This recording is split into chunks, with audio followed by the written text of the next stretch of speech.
오늘 저와 여러분이 함께 보실 말씀은 신약 성경입니다. 요한복음 10장 11장 17절부터 35절까지. 요한복음 11장입니다. 17절부터 35절까지. 오늘은 함께 볼 본문이 좀 깁니다. 자, 천천히 잘 맞춰서 같이 교독하도록 하겠습니다. 제가 17절 말씀부터 먼저 읽겠습니다.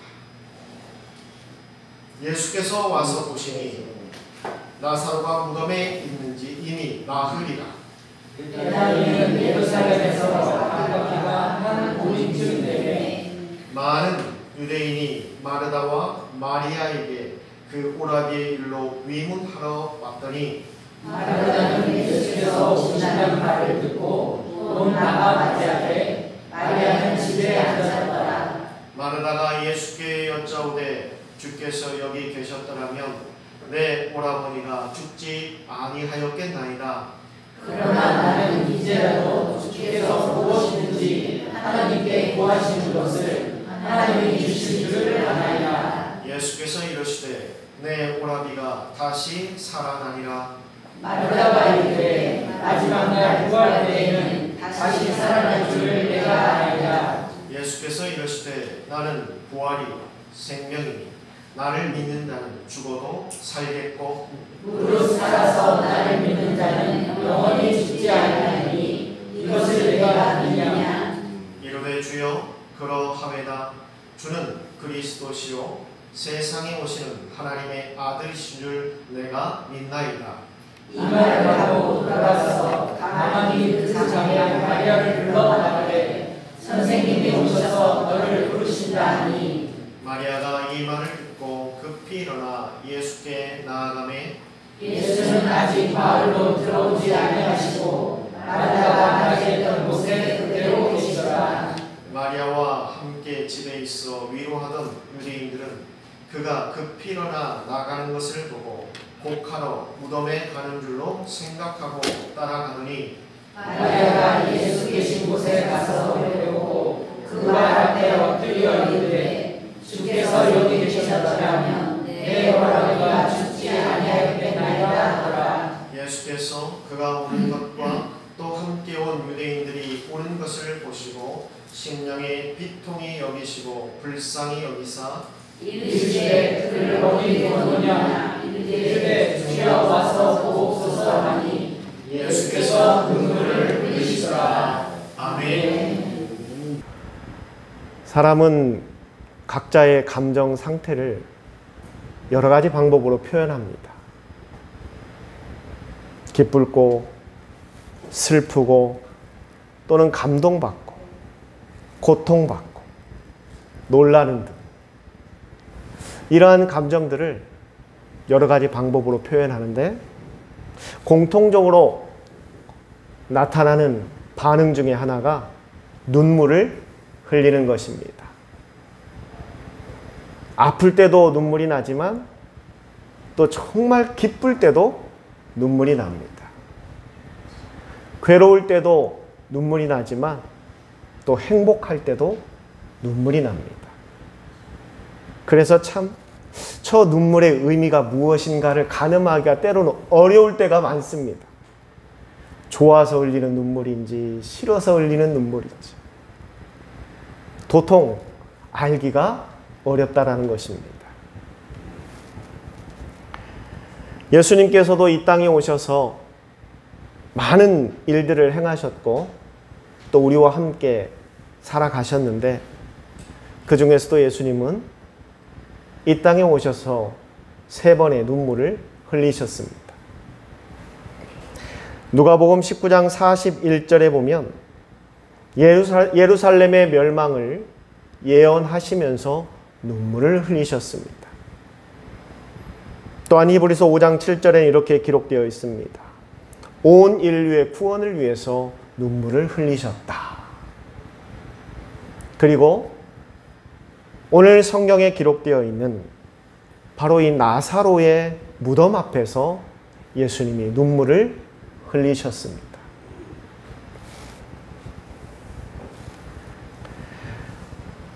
예수님의 눈물은 아주 귀한 의미와 뜻이 담겨 있습니다.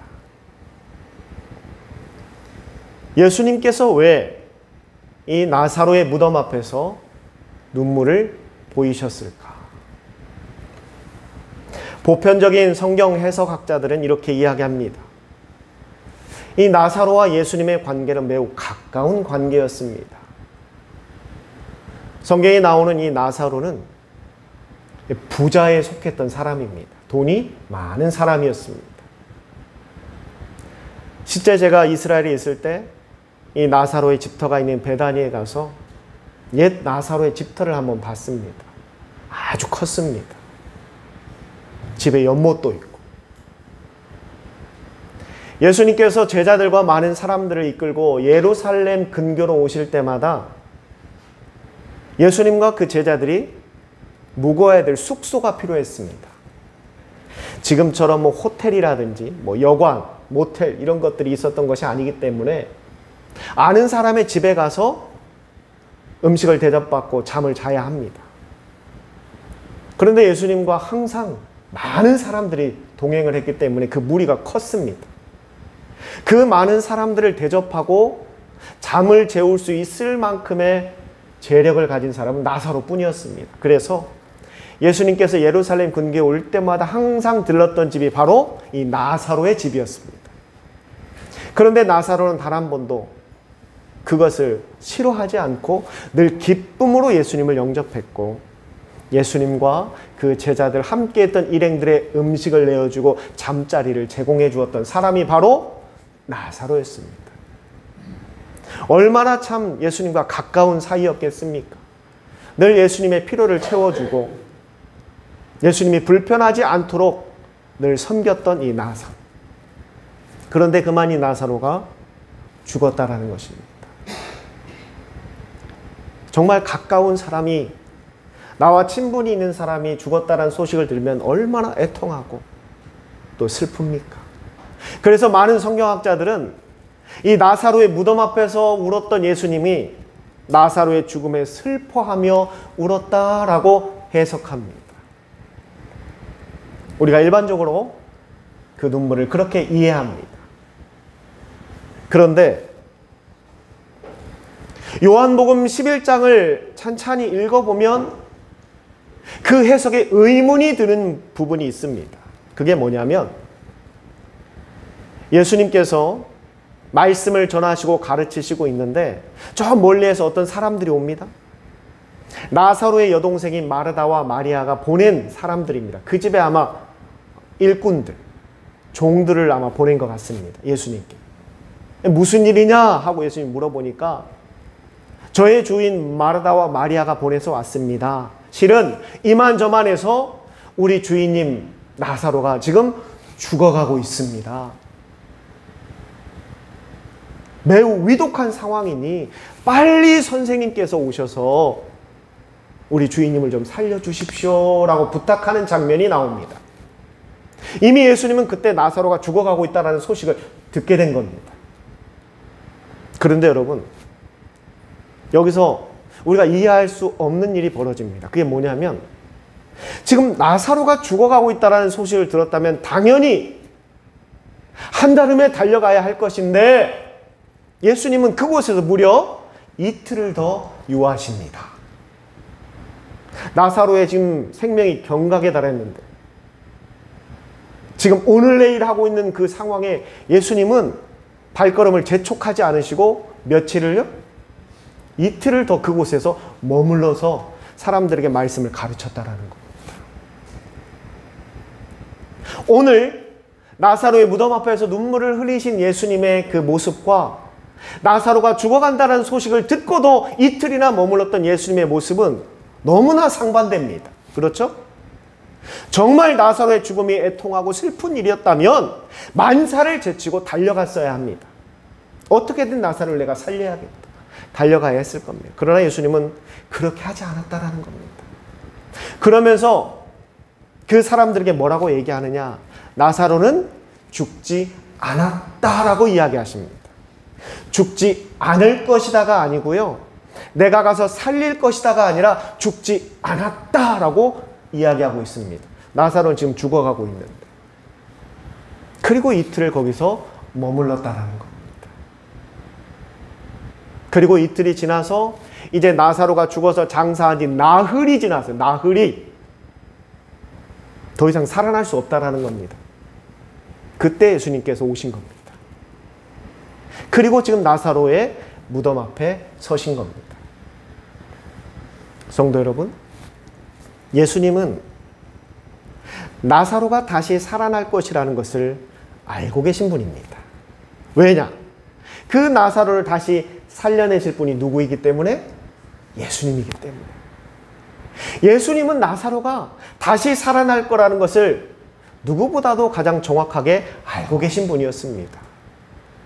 그랬기 때문에 예수님이 나사로가 죽어가고 있다는 소식을 들었음에도 당장 빨리 달려가지 않고 이틀이나 그곳에서 머물렀던 이유입니다. 그리고 하신 말씀, 나사로는 죽지 않았다. 다시 말해, 예수님께서 나사로의 무덤 앞에서 눈물을 보이신 것은 이제 내가 나사로를 떠나보내야 되겠구나. 나에게 그렇게 잘 대접하고 잘 대해줬던 나사로가 이제 죽었구나. 내가 이제 나사로를 다시 볼 수가 없겠구나. 이제 하늘나라에 가서나 볼 수 있겠구나 하는 그 이별의 아픔 때문에 눈물을 흘린 것이 아닐 수 있다는 겁니다. 여러분 어떻게 생각하십니까? 나사로의 무덤 앞에서 예수님이 눈물을 흘린 게 나사로를 떠나보낸 것에 대한 슬픔 때문에 흘렸다라는 것이 그 전에 있었던 많은 사건들과 예수님이 하신 말씀과 그 행동들을 비춰보면 이해가 안 되고 앞뒤가 안 맞는 내용이 너무 많다라는 거예요. 예수님은 나사로가 다시 살아날 걸 알고 계시는데 울 필요가 뭐가 있습니까? 그러면 여러분, 왜 예수님은 이 나사로의 무덤 앞에서 눈물을 보이셨던 것일까? 나사로의 죽음이 슬퍼서 나사로를 떠나보내야 되는 것이 가슴 아파서 눈물을 흘린 게 아니라면 왜 예수님은 나사로 앞에서 눈물을 흘려야 했던 것일까? 놀랍게도 이 요한복음에서는요, 그 이유를 우리가 한눈에 알아볼 수 있게 설명하고 있질 않아요. 그게 참 안타깝습니다. 성경을 자세히 연구하고 자세히 살펴보지 않으면 이해할 수 없게끔 기록되어 있어요. 왜냐하면 우리가 일반적으로 복음서를 마태, 마가, 누가, 요한복음 이 4복음서를 이야기합니다. 이 복음서마다 다 저자가 달라요. 그리고 그 복음서가 똑같이 예수님의 일대기를 다루고 있지만 그 복음서가 전해져야 하는 대상, 그 복음서를 읽어야 하는 대상에 맞추어서 기록되어 있는 성경입니다. 예수님을 전혀 모르는 사람, 이제 예수님을 처음 믿고자 하는 초신자들을 위해서 기록되어진 복음서가 바로 마태복음입니다. 그래서 마태복음이 신약성에 가장 첫 번째 등장하는 거예요. 여러분, 마태복음, 마가복음, 누가복음, 요한복음 이 복음서들 중에서 가장 먼저 기록된 것은 마가복음입니다. 기록 순서대로 본다면 마가복음이 먼저 나와야 되는데 우리 성경에 뭐가 먼저 나오죠? 마태복음이 나와. 그 이유가 뭐냐면 이제 처음 예수를 믿은 초신자들이 읽기에 가장 좋은 성경이 마태복음이기 때문에 마태복음을 가장 먼저 둔 겁니다. 기록 순서대로 넣은 거 아닙니다. 이처럼 복음서마다 그 특징들이 있어요. 마가복음은 여러분 1 더하기 1은 몇입니까? 2입니다.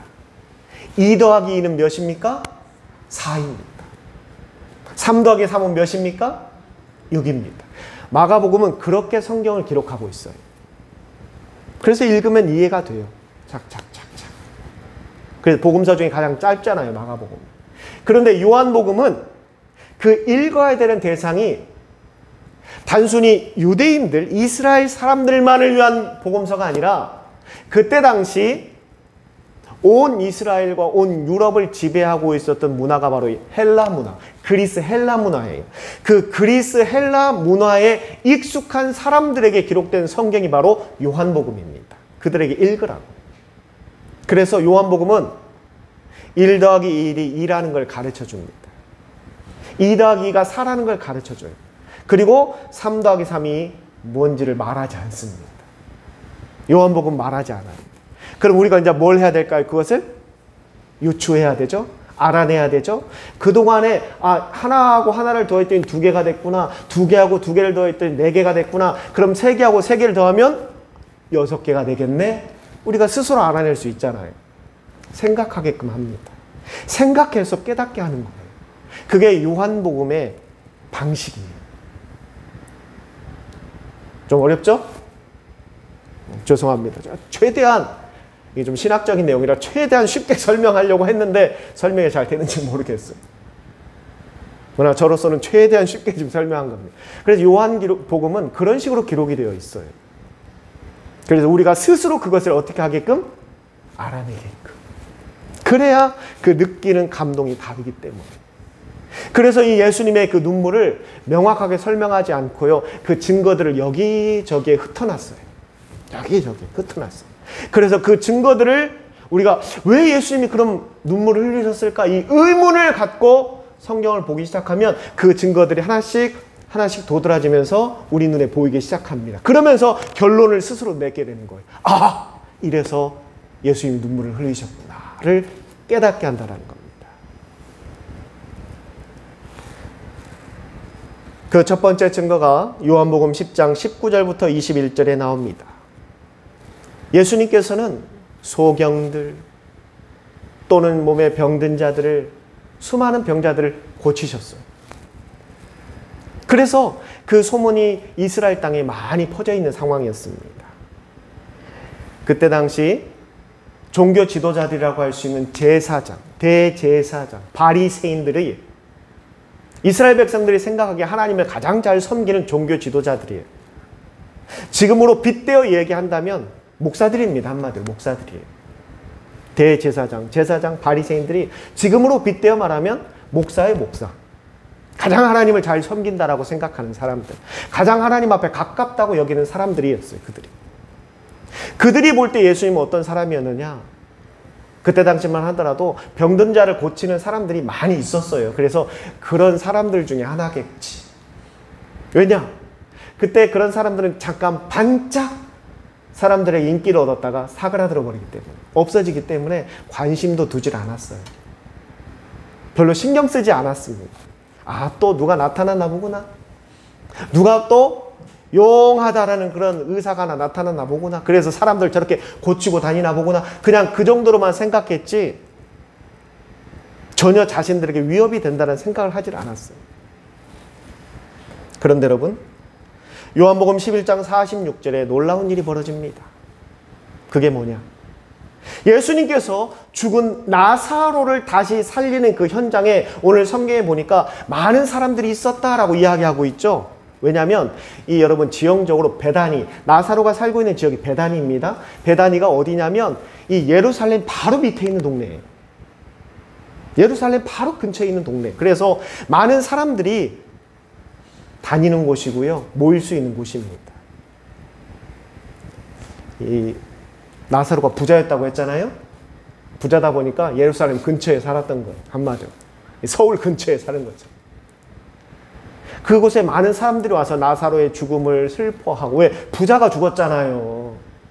얼마나 많은 사람들이 조문하러 왔겠습니까? 그 수많은 조문객들이 다 모여서 부자 나사로가 죽었대. 아이고 어떻게 죽었대. 사람들이 와서 장례를 치르고 있는데, 아니 예수라는 사람이 와서 그 죽은 나사로를 지금 어떻게 해버립니까? 살려내버렸어요. 할렐루야. 죽은 나사로를 살려내버렸어요.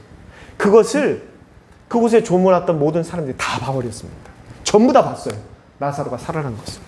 심지어 무덤에서 걸어 나오는 것을 봐버렸어요. 나사로가 죽은 지 이미 사흘이 지나서 그의 몸이 부패하고 썩어져 갔는데 그 나사로가 무덤에서 걸어 나오는 장면을 봐버렸다는 겁니다. 얼마나 충격적인 일이에요.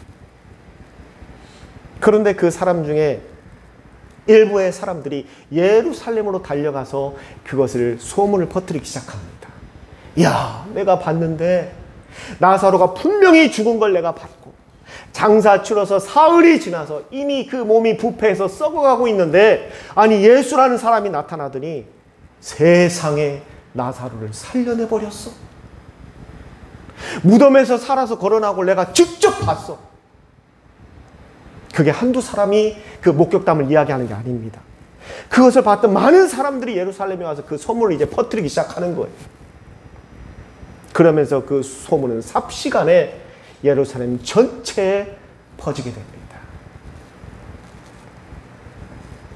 그 이야기를 이제 누가 듣게 되었을까요? 대제사장, 제사장, 바리새인들이 들었어요.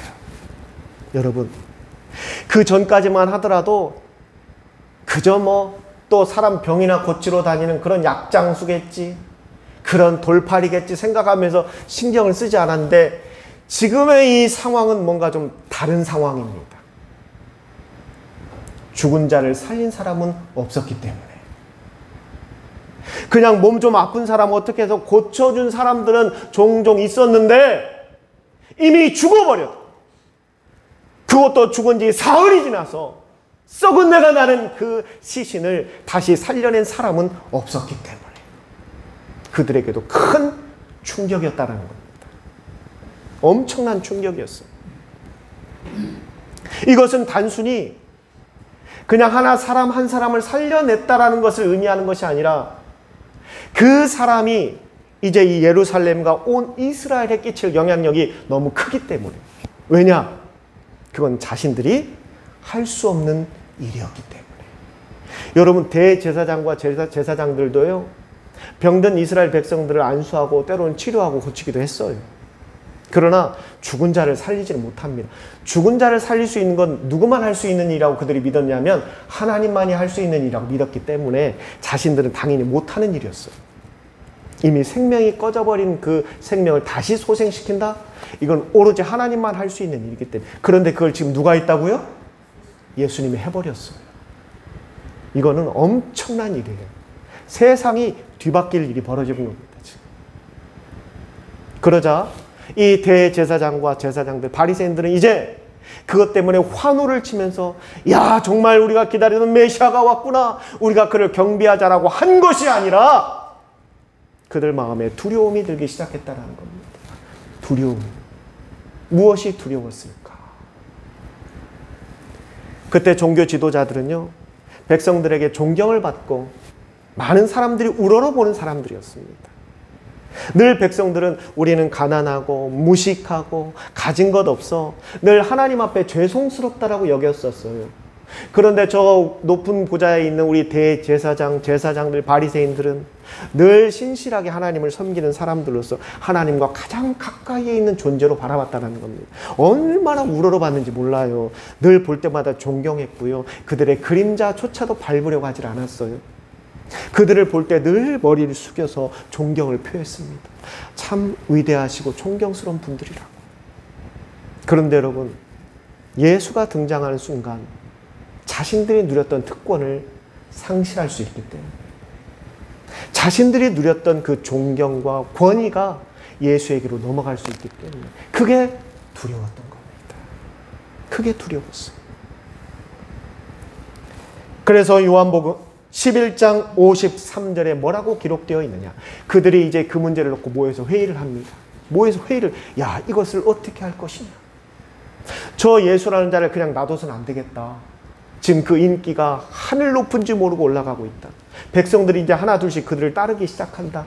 저렇게 그냥 방치했다가는 그동안 우리가 누렸던 모든 권세, 우리의 명예, 우리의 권위, 우리의 인기, 그들이 백성들이 우러러보던 그 존경심마저 다 사라지고 다 예수에게로 넘어가게 될 것이다. 이걸 그냥 묻고 할 것이냐? 그래서 요한복음 11장 53절에 그들이 회의하고 회의한 끝에 결론을 내렸어요. 성경에 뭐라고 기록되어 있는지 아십니까? 이날로부터, 그 회의가 끝난 이날로부터 저희가 예수를 죽이기로 결정하였더라. 그들이 내놓은 결론이, 저 예수를 이제 살려둬서는 안 되겠다, 예수를 죽여야겠다라고 결론 냈다라는 겁니다.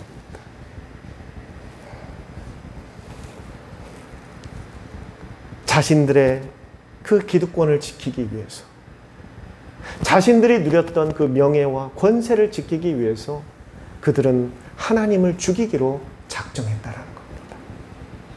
그런데 여러분, 그들이 뭐하는 사람이었습니까? 뭐하는 사람들이었어요? 하나님을 가장 잘 섬긴다라고 백성들에게 존경받던 사람들이었어요. 누구보다도 하나님을 가장 잘 섬긴다라고 말했던 그들이 지금 자신들의 특권과 자신들의 그 기득권과 명예를 지키려고, 권세를 지키려고 하나님을 죽이재요.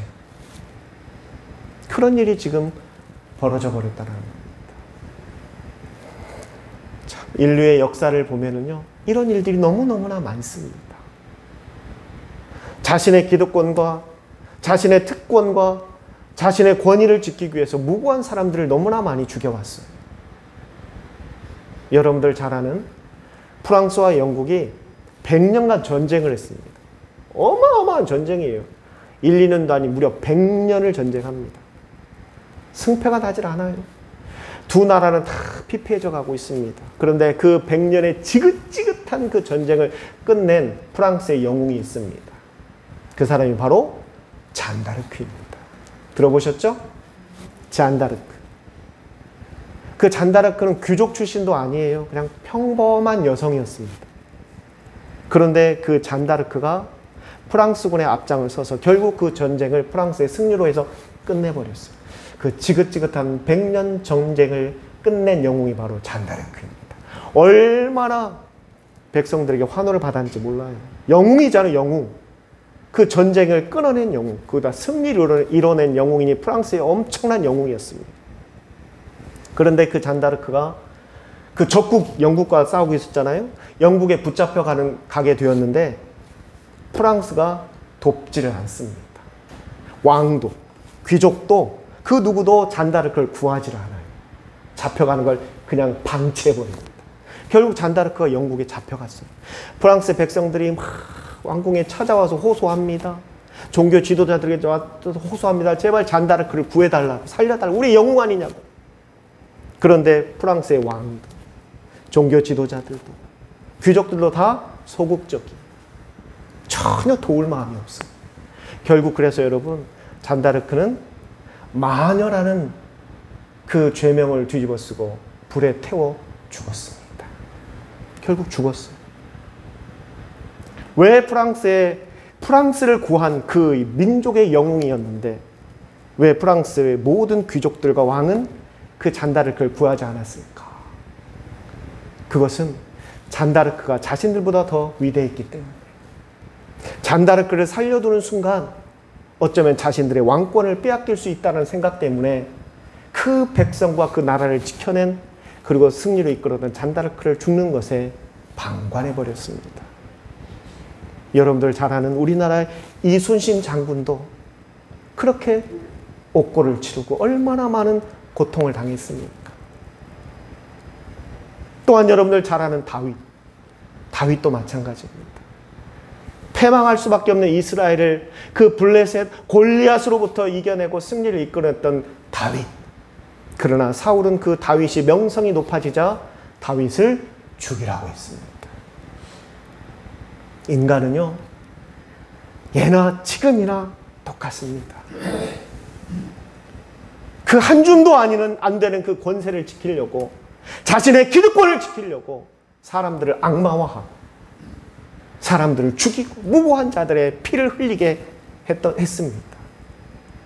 이러한 일들의 반복이에요. 그러면서 사람들에게는 그 사람들의 눈과 귀를 가리는 현혹되는 말들을 전합니다. 백성을 위해서 한다, 국가를 위해서 한다, 국민을 위해서 한다. 다 새빨간 거짓말이에요. 그 한 줌도 아니는 권세 때문에, 그 한 줌도 안 되는 그 기득권 때문에 그렇게 무고한 사람들이 피를 흘리며 죽어갔습니다. 바로 오늘 성경에서도 그 일이 벌어지고 있는 겁니다. 하나님을 가장 잘 섬긴다라고 말하는 제사장들이 지금 누구를? 예수님을 죽이기로 결정했다. 결국 그것 때문에 예수님은 십자가형을 당하게 되고요. 여러분들이 잘 아는 것처럼 그렇게 죽게 되는 것입니다.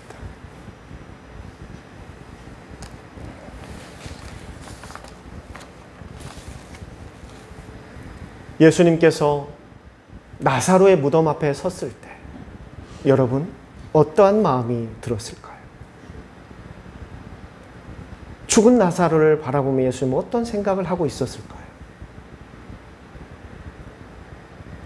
나사로의 죽음이 슬퍼서가 아니라 나사로를 떠나보내야 된다라는 그 가슴 아픔이 아니라 내가 이 나사로를 살려내는 순간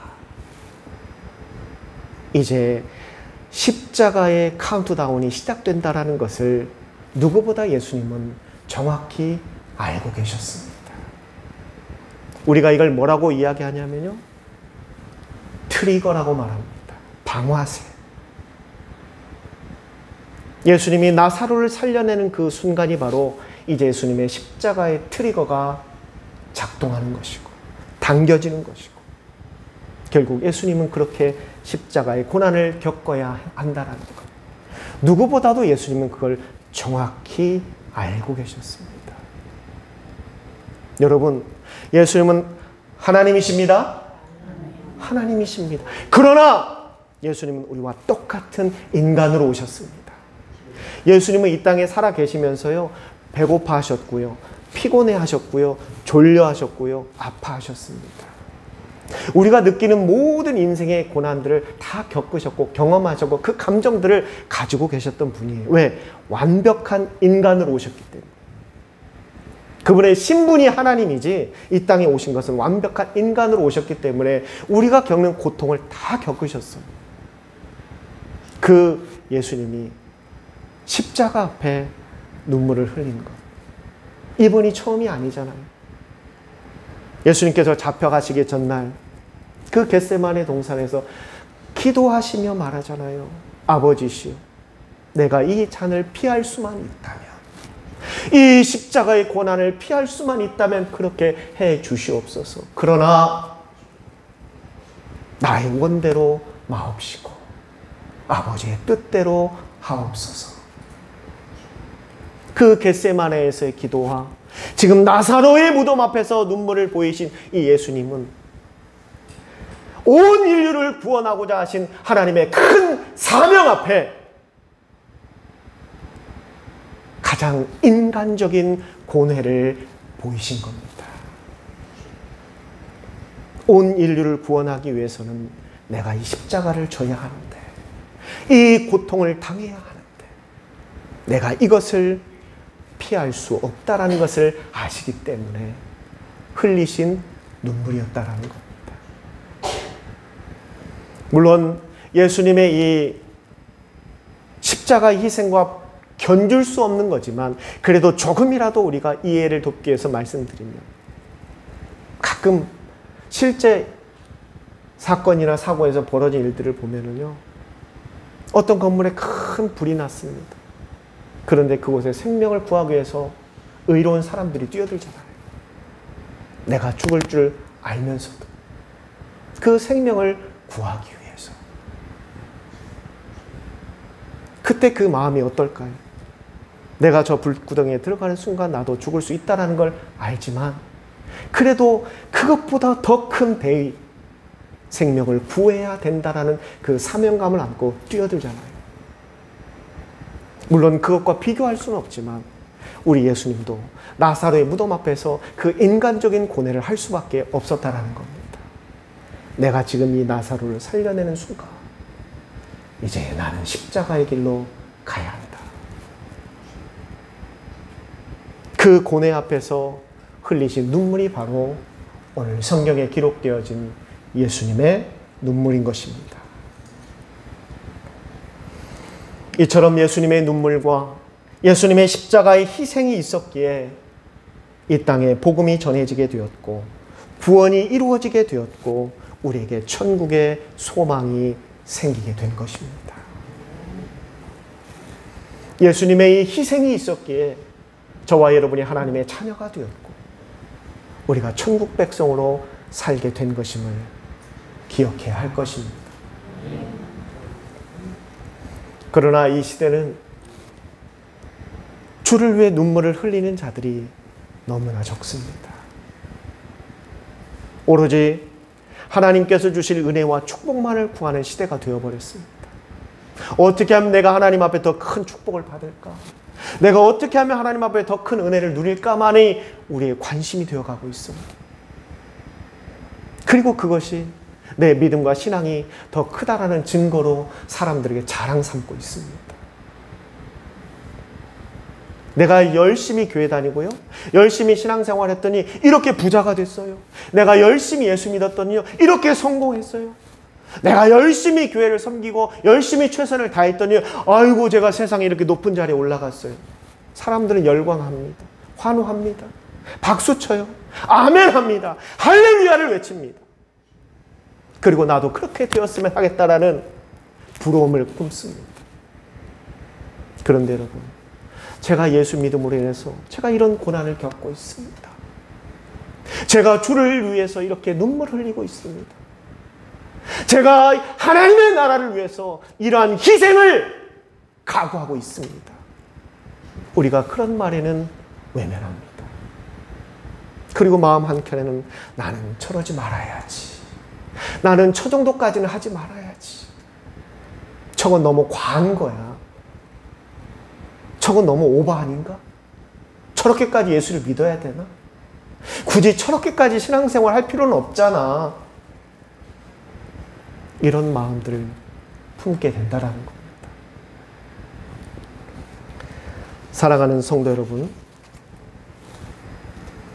빌립보서 1장 29절에 우리 주님은 분명히 우리에게 이렇게 말씀하십니다. 그리스도를 위하여 너에게 은혜를 주신 것은, 우리에게 은혜를 주신 것은 그를 믿는 것뿐 아니라 그를 위하여 고난을 받게 하려 함이라. 우리에게 은혜를 주시는 것은요, 우리에게 축복을 주시는 것은 이 땅에서 떵떵거리며 잘 살고 사람들에게 부러움 받으라고 주는 것이 아니라 주를 위해 고난을 받을 수 있게끔 용기를 주기 위해서 주었다라고 말씀하고 있습니다. 여기에서 정말 중요한 목적은 은혜가 아니라 고난입니다. 또한 로마서 8장 17절에 바울은 이렇게 말합니다. 자녀들아, 너희가 그리스도의 후사라면, 너희가 정말 그리스도를 믿는다면 그와 함께 영광받을 생각만 하지 말고 고난도 함께 받아야 할 것이니라. 사도 바울은 분명히 말했습니다. 너희가 예수를 믿는다면 영광받을 생각만 하지 말고 고난에 동참하라고. 여러분, 그게 바로 신앙생활입니다. 그게 바로 이 시대에 우리가 가져야 될 믿음의 자세 아닙니까? 우리는 그동안 너무 영광만을 쫓아 살았습니다. 오로지 맹목적인 은혜와 축복만을 쫓아왔습니다. 그게 우리 기독교의 모습이었습니다. 그러나 주님은, 그리고 사도 바울은 분명히 말합니다. 신앙은 영광만 있는 것이 아니라 고난도 함께 해야 한다고. 그런데 우리는 고난은 너무 외면하고 살았어요. 힘든 건 너무 외면하고 살았어요. 주를 위해 희생하는 것 자체를 거부하고 부정하며 살아왔습니다. 왜 나만 해야 돼? 왜 내가 해야 돼?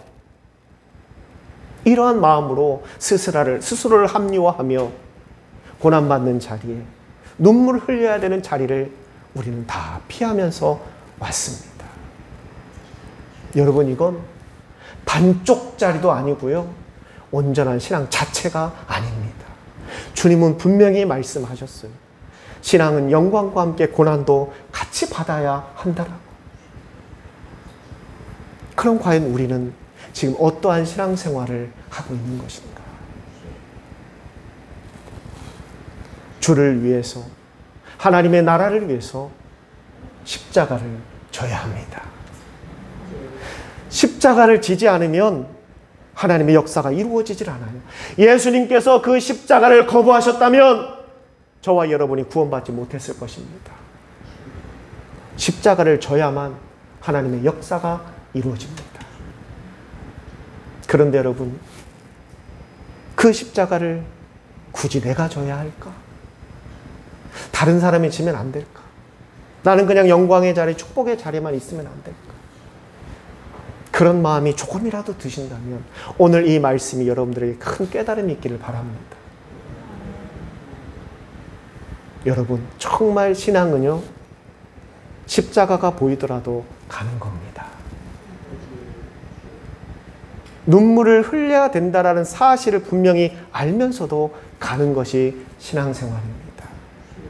적어도 우리가 예수님을 믿는 사람이라면, 정말 예수님이 나를 구원하신 분이라는 확신이 있다면 그러한 것에 망설이지 마시고 십자가를 지고 눈물을 흘리는 자리에 나아가시는 저와 여러분이 되기를 바랍니다.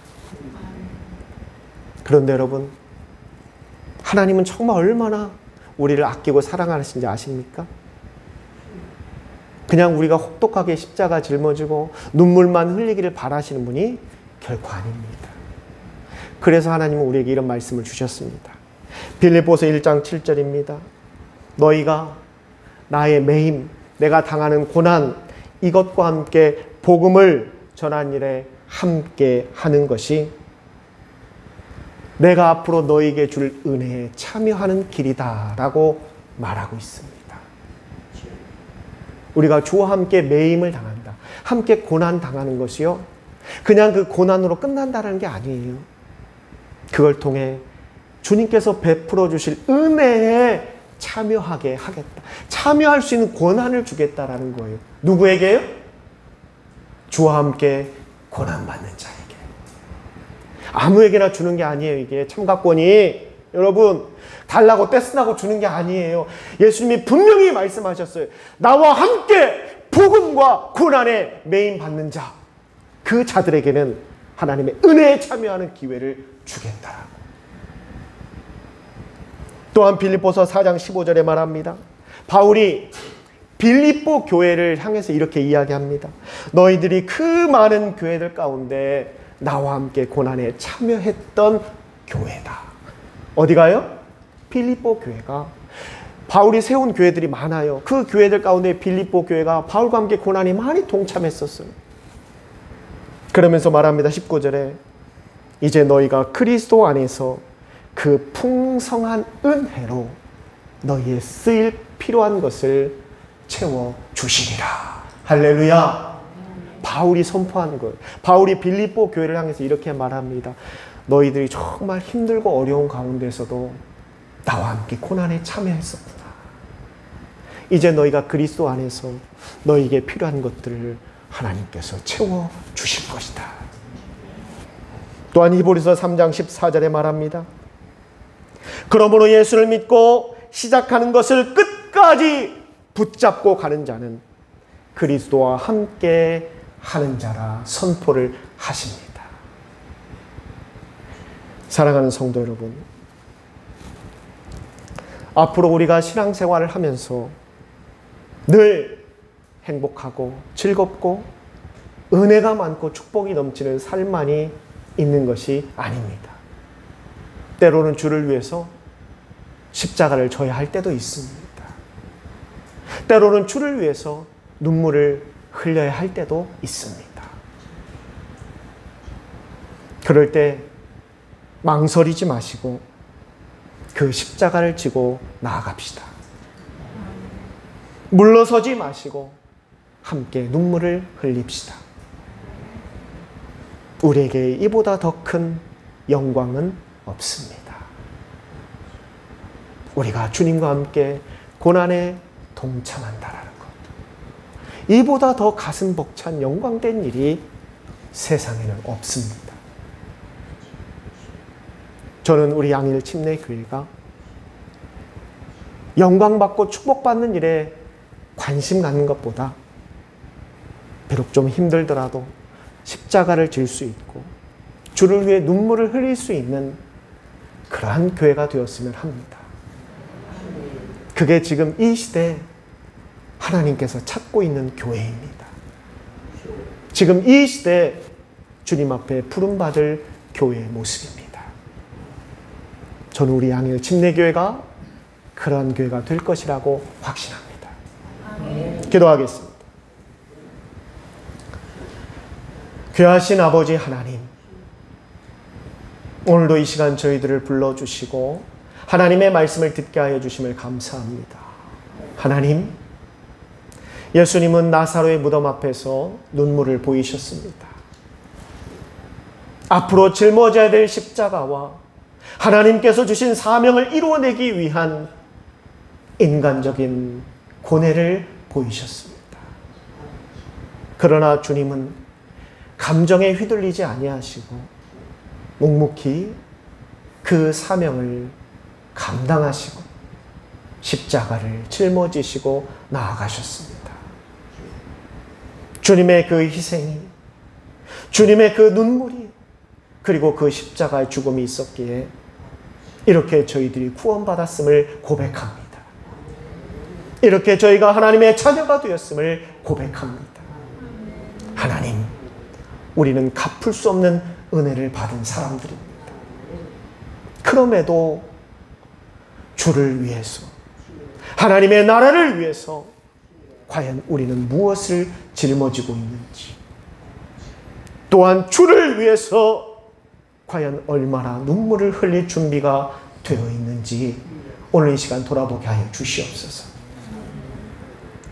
이 시대에 하나님께서 찾는 교회와 성도는 영광의 자리에 서고자 하는 자들이 아니라 주를 위해 묵묵히 십자가를 짊어지는 자들, 주를 위해 눈물을 흘리는 자들을 찾고 있다는 것을 우리가 깨달아 하나님, 우리부터 그러한 교회와 성도가 되게 하여 주시옵소서. 주를 위해 고난에 동참하고 십자가를 짊어지는 것을 망설이지 않고 기꺼이 눈물 흘리는 자리에라도 나갈 수 있는 우리 모두가 될 수 있도록 해 주시옵소서. 그리하여 이 시대에 하나님께서 이루고자 하는 그 놀라운 사명들을 이루어내는 우리 교회와 또한 우리 성도들이 될 수 있도록 하나님 주장하여 주시옵소서. 이제는 우리 주 예수 그리스도의 은혜와 만극하신 하나님의 사랑하심과 성령님의 역사하심이 주님을 위하여, 하나님의 나라를 위하여 십자가를 짊어지고 또한 눈물 흘리며 나아가는 것을 다짐하고 주님의 고난 가운데 동참하기를 소망하는 우리 귀한 성도들의 머리 위에와 저들의 가정과 자녀와 일터와 사업장 위에, 또한 건강의 문제로 기도하고 있는 우리 성도들과 또한 병상에 있는 우리 고정희 권사님 머리 위에, 이 무더운 날씨에도 군 복무 가운데 있는 우리 이혜성, 조은규 우리 귀한 아들들 머리 위에 이제로부터 영원토록 함께 하시옵기를 살아계신 예수님의 이름으로 축원하옵나이다. 아멘.